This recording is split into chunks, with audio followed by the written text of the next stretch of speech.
10 WWE moments you forgot happened in the 2000s. Number 10. Stone Cold Steve Austin and Hulk Hogan clash in the ring for the first time ever. There are no two stars more responsible for the success of wrestling in the modern era than Stone Cold Steve Austin and Hulk Hogan. Despite the two of them having a ton of crossover stardom as active wrestlers, Stone Cold Steve Austin and Hulk Hogan never faced off in a single one-on-one wrestling match, ever.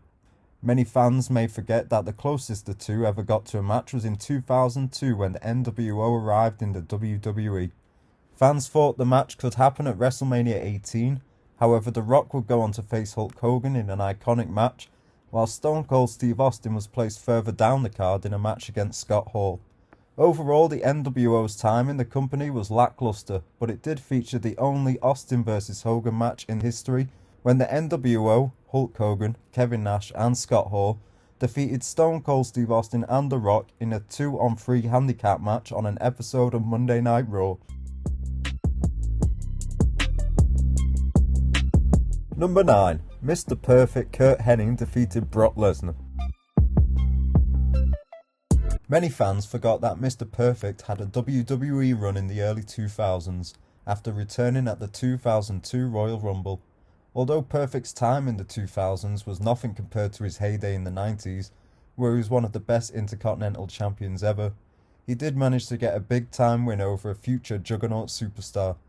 In early 2002, Mr. Perfect defeated Brock Lesnar after a Perfect Plex in a dark match at WWF Jacked.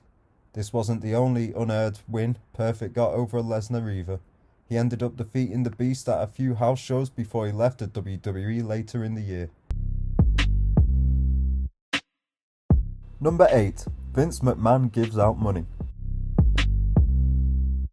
In an attempt to increase ratings and give back to the WWE audience in the 2000s, Vince McMahon had the idea of giving away $1 million to audience members that knew a secret password. At the beginning of each episode of Monday Night Raw, the announce team would reveal the password, and McMahon would call audience members sitting at home watching the show. McMahon trying to work a telephone was about as entertaining as it got for the segment. Overall, the segment was a good idea that was poorly executed, with an even more bizarre ending, and it is often forgotten for that reason. Number 7. Hulk Hogan and Roddy Piper wrestled their last match against each other. There are a few rivalries in the WWE as well known as Rowdy Roddy Piper and Hulk Hogan. The two were the good guy and the bad guy of one of the most important generations in the history of wrestling. Although some fans would expect that the two would have their last match in the WWE in the 90s, it actually happened in the 2000s.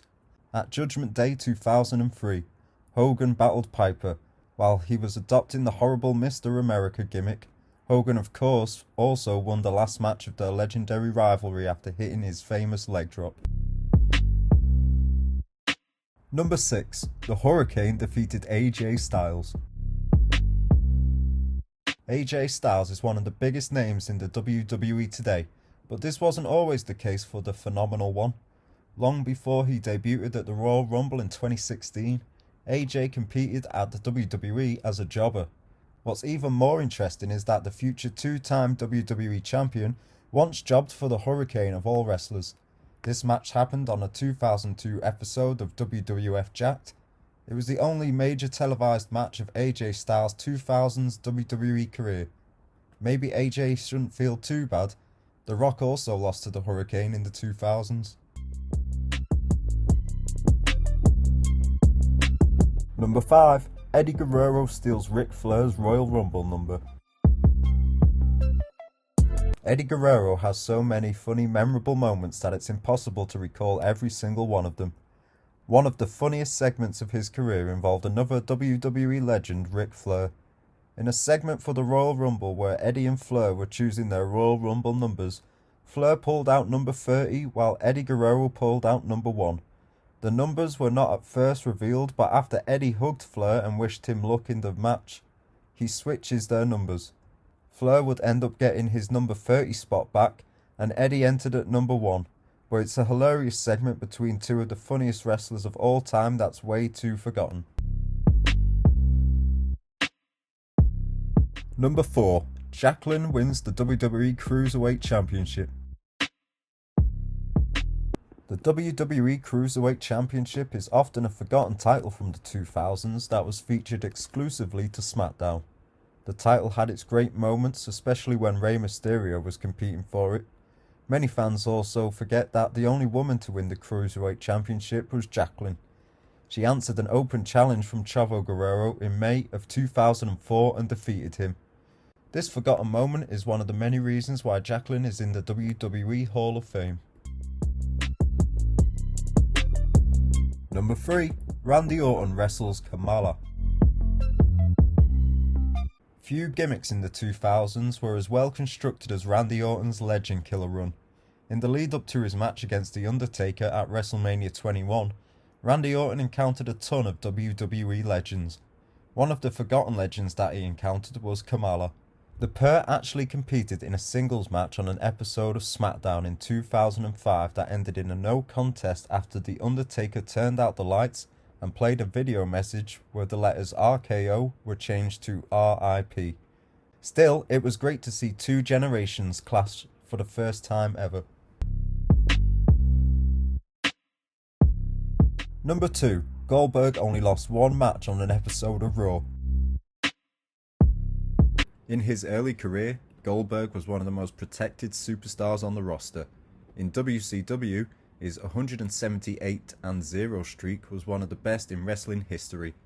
In the WWE, televised losses were still rare for Goldberg. In fact, he only lost one match on Raw, and that occurred in the 2000s. This was during his feud with Evolution, where Batista, Triple H and Randy Orton competed against Goldberg in a handicap match. Even with the odds stacked against him, Goldberg still looked strong in his losing effort to the heel faction. It was his only loss on Raw in his entire career. Number 1.